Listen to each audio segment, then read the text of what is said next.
Hello दोस्तों, स्वागत है आप सभी का हमारे YouTube चैनल में। दोस्तों आज के हम वीडियो में गणित कक्षा 10 निर्देशांक ज्यामिति के प्रश्नावली 7.2 के प्रश्न संख्या 10 को बहुत ही आसान तरीके से हल करेंगे। दोस्तों ऐसा तरीका आपको कोई नहीं बताएगा। तो चलिए दोस्तों अब हम स्टार्ट करते हैं।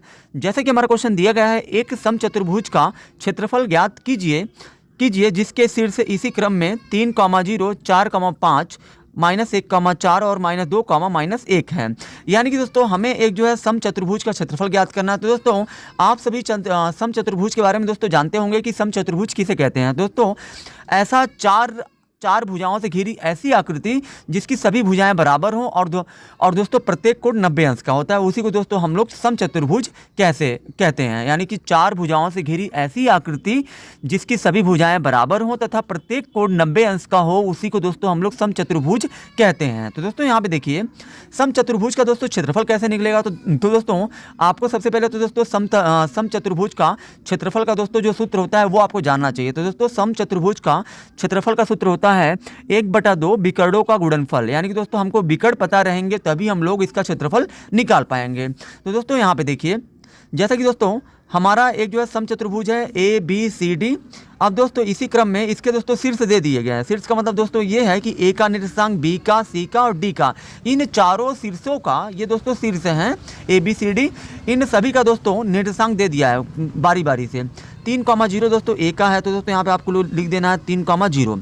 फिर दोस्तों B का आपका कितना दिया है, तो दोस्तों B का आपका ये हो जाएगा 4,5। फिर दोस्तों C का आपका हो जाएगा ये -1,4। फिर दोस्तों D का आपका हो जाएगा -2, -1।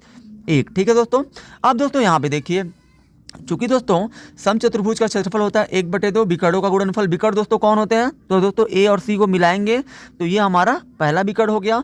फिर दोस्तों B को D से मिलाएंगे तो ये हमारा हो गया दूसरा विकर्ण। क्योंकि दोस्तों किसी भी चार भुजा से घिरी आकृति में दोस्तों सिर्फ 2 ही विकर्ण बनता है। तो दोस्तों AC हमारा एक विकर्ण हो गया और एक हमारा BD हो गया। तो दोस्तों यहाँ पे देखिए, जब हमको दोस्तों AC जब विकर्ण का मान, AC का मतलब दोस्तों ये है A से C तक की लंबाई, जो भी इसकी माप है वो हमको पता होनी चाहिए। मतलब A से लेकर C तक की दूरी और दोस्तों B से लेकर D तक की दूरी हमें पता रहेगी, तभी दोस्तों हम लोग यहाँ पे समचतुर्भुज का क्षेत्रफल निकाल पाएंगे। तो दोस्तों सबसे पहले आपको क्या करना है, सबसे पहले दोस्तों आपको जो है A और C के बीच की दूरी निकालनी है। क्योंकि दोस्तों AC हमको विकर्ण पहले निकालना पड़ेगा। AC दोस्तों जब हमको मिल जाएगा A से लेकर C तक की दूरी, और दोस्तों उसके बाद हम लोग BD निकाल लेंगे, तभी दोस्तों हम लोग जो है क्षेत्रफल निकाल पाएंगे। तो सबसे पहले दोस्तों हम लोग यहाँ पे लिखते हैं A से लेके C तक की दूरी हमको बतानी है। तो दोस्तों आप सभी को पता होगा कि दो बिंदुओं के बीच की दूरी का सूत्र क्या होगा। क्योंकि दोस्तों दूरी वाले पे मैंने दोस्तों काफ़ी वीडियो मैंने बनाए हैं, आप मेरे प्लेलिस्ट में जाके देख भी सकते हैं। तो दोस्तों यहाँ पे देखिए, आपको दोस्तों सबसे पहले A से लेके C तक की दूरी निकालनी है। तो दोस्तों जब दो बिंदुओं के बीच की दूरी अगर निकालनी होती है, जैसे कि हमको A से लेके C तक की चाहिए, तो दोस्तों जिसका दूरी आपको निकालना है जिन दोनों के बीच का, उसका पहले आप यहाँ पे निर्देशांक लिखिए। यहाँ A का दोस्तों दिया है 3,0। फिर दोस्तों यहाँ पे देखिए कॉमा, फिर दोस्तों यहाँ पे आपका C का, क्योंकि दोस्तों A और C के बीच में निकालना है। तो दोस्तों C का दिया आपका -1,4। अब दोस्तों उसके बाद दोस्तों आपको चाहिए x1, फिर दोस्तों आपको चाहिए x2, फिर दोस्तों आपको चाहिए y1, फिर दोस्तों आपको चाहिए y2।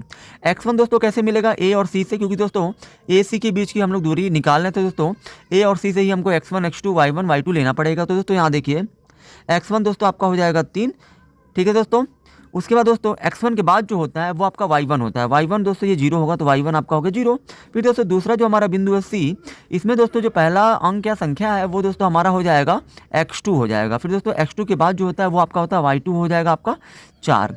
अब दोस्तों यहाँ पे हमको A और C के बीच की दूरी निकालनी है। तो दोस्तों यहाँ पे आपको लिखना है AC बराबर, AC का मतलब दोस्तों ये है कि A और C के बीच की दूरी। तो दोस्तों यहाँ पे आपको दूरी सूत्र का प्रयोग करना है। दूरी सूत्र दोस्तों क्या होता है आपका, x2 - x1 का होल स्क्वायर, फिर प्लस दोस्तों होता है आपका y2 - y1 का होल स्क्वायर होता है। ठीक है दोस्तों यहाँ पे ध्यान दीजिए, x2 का मान दोस्तों आपका कितना है, -1 है, तो -1 रख दीजिए, माइनस x1 का मान दोस्तों 3 है तो 3 रखिए। फिर दोस्तों यहाँ पे स्क्वायर है तो स्क्वायर रख दीजिए, प्लस फिर दोस्तों y2 का मान आपका कितना है, 4 है तो 4 रख दीजिए, माइनस y1 का मान दोस्तों कितना है आपका, y1 का मान आपका 0 है तो 0 रखिए, स्क्वायर है तो स्क्वायर। उसके बाद दोस्तों यहाँ पे ध्यान दीजिए, ये आपका दोस्तों -1 और -3, ये आपका हो जाएगा -4 टोटल हो जाएगा। फिर प्लस 4 में से घटाएंगे 0 को दोस्तों 4 ही आएगा, स्क्वायर है तो स्क्वायर।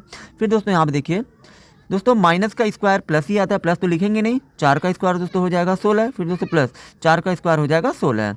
अब दोस्तों यहाँ पे देखिए ये दोस्तों आपका कड़ी में आ जाएगा 16 16 आपका हो जाएगा 32। और दोस्तों 32 का वर्गमूल हम लोग निकालेंगे जब, तो दोस्तों 32 का आप गुणनखंड करिए तो दोस्तों 2 गुणे 2 गुणे 2 गुणे 2 आएगा। क्योंकि दोस्तों अगर आप 32 का गुणनखंड करते हो तो दोस्तों पहले 2 से कटेगा, 2 एकम 2, 2 चौके 12, 2 आठे 16, फिर दोस्तों 2 चौके 8, फिर दोस्तों 2 दूना 4 और फिर दोस्तों 2 एकम 2। तो दोस्तों यहाँ पे देखिए 32 दोस्तों 2 से कितनी बार कट रहा है, 1 2 3 4 5, तो हमने लिख दिया यहाँ पे 1 2 3 4 5। अब दोस्तों यहाँ पे हम लोग जोड़ा बनाते हैं, इस 2 का इस 2 से, इसका इससे। तो दोस्तों यहाँ देखिए एक जोड़े में से एक संख्या को हम लोग बाहर लेते हैं, फिर गुणा करते हैं, क्योंकि दोस्तों एक से जब ज़्यादा जोड़ा बनता है तो जितने भी बाहर आएंगे सबका जो गुणा होता जाएगा। इस जोड़े में से 1 2 लेंगे, गुणा है तो यहाँ पे दोस्तों गुणा, फिर दोस्तों इसका भी जोड़ा बनना है तो इसमें से भी एक ले लीजिए, इसका दोस्तों जोड़ा नहीं बनना है तो इसको आप कड़ी में छोड़ दीजिए। कड़ी में दोस्तों यहाँ देखिए 2 दूना ये आपका हो जाएगा 4 और कड़ी में 2, यानी कि दोस्तों ये 4 कड़ी में 2 आपका ये जो है ये दोस्तों आपका हो गया AC का जो AC, यानी कि दोस्तों जो हमारा पहला विकर्ण है, पहला विकर्ण 4 कड़ी में 2, ये दोस्तों हमको मिल चुका है। दोस्तों यहाँ पे AC आपका विकर्ण है। अब दोस्तों आपका दूसरा जो विकर्ण है BD, उसका हम लोग दूरी याद करेंगे। दोस्तों हमें जो है पहला विकर्ण तो AC तो मिल चुका है। अब दोस्तों जो हमारा दूसरा विकर्ण है दोस्तों यहाँ पे फिगर में दोस्तों आप जो देख सकते हैं, पहला विकर्ण हमारा AC है, दूसरा हमारा BD है। तो दोस्तों BD के बीच की दूरी हम लोग याद करेंगे, B से लेकर D तक की दूरी क्या है। तो दोस्तों जब हमें B और D के बीच की दूरी निकालनी है तो हमको यहाँ पे B और D को लेकर चलना पड़ेगा। चलने का मतलब दोस्तों ये है कि मतलब इसी से आपको x1, फिर दोस्तों आपको x2, फिर दोस्तों आपको y1, फिर दोस्तों आपको y2 का मान निकालना है। तो दोस्तों यहाँ देखिए x1 का मान आपका हो जाएगा 4, x1 के बाद दोस्तों y1 होता है, y1 का मान 5 हो गया। फिर दोस्तों यहाँ देखिए x2 का मान दोस्तों ये हो जाएगा आपका -2, यहाँ पे हो जाएगा x2, फिर दोस्तों कामा x2 के बाद आपका होता है y2 -1 हो जाएगा। अब दोस्तों चूंकि हमको B और D के बीच की दूरी निकालनी है तो हमको BD यहाँ पे लिखना है। BD दोस्तों ये दर्शाता है कि B और D के बीच की दूरी आप निकाल रहे हो। तो दोस्तों इसका सूत्र होता है x2 माइनस x1 का whole square plus y2 minus y1 का होल स्क्वायर। अब दोस्तों यहाँ देखिए ये x2 का मान दोस्तों कितना है, तो दोस्तों x2 का मान आपका -2 है, माइनस है तो माइनस। फिर दोस्तों यहाँ देखिए ये x2 का मान दोस्तों यहाँ पे देखिए x2 का मान -2 है तो -2 हमने रखा है, माइनस ये वाला है तो ये वाला हो गया। x1 का मान दोस्तों कितना आपका 4 है तो 4 रखिए, स्क्वायर है तो स्क्वायर, फिर प्लस y2 का मान दोस्तों आपका कितना है -1 है, फिर दोस्तों माइनस है तो माइनस, y1 का मान आपका दोस्तों कितना है 5 है तो 5, स्क्वायर है तो स्क्वायर कर दीजिए। उसके बाद दोस्तों यहाँ पे देखिए -2 और -4 दोस्तों हो जाएगा ये आपका टोटल -6। फिर दोस्तों यहाँ पे देखिए प्लस -1 और -5 टोटल हो जाएगा -6 का स्क्वायर। अब दोस्तों यहाँ पे देखिए कि दोस्तों माइनस का स्क्वायर प्लस होता है, 6 का स्क्वायर हो जाएगा 36, फिर प्लस माइनस का स्क्वायर दोस्तों प्लस होगा, प्लस 12 आएगा तो प्लस ही होगा, 6 का स्क्वायर हो जाएगा दोस्तों 36। अब दोस्तों ये आपका 36 हो जाएगा आपका 72। अब दोस्तों यहाँ पे देखिए, अब दोस्तों यहाँ पे आपको लिखना है BD बराबर, अब दोस्तों 72 को आप तोड़िए, तो दोस्तों 72 को जब आप तोड़ेंगे तो ये 2 गुणे यानी दोस्तों 2 दूना 4 दूना 8 दूना 16। अब दोस्तों यहाँ देखिए तो दोस्तों 72 को जब आप तोड़ेंगे तो 2 गुणे 3 गुणे 3 आएगा, क्योंकि दोस्तों 2 दूना 4 दूना 8 8 को 24 24 यहाँ होता है 72। अब दोस्तों यहाँ देखिए इसका जोड़ा बन रहा है और दोस्तों इसका जोड़ा बन रहा है, तो दोस्तों इसमें से एक लेंगे, फिर गुणे इसमें से एक 3 लेंगे, इसका दोस्तों जोड़ा नहीं बनना तो ये आपका कड़ी में ही रहेगा।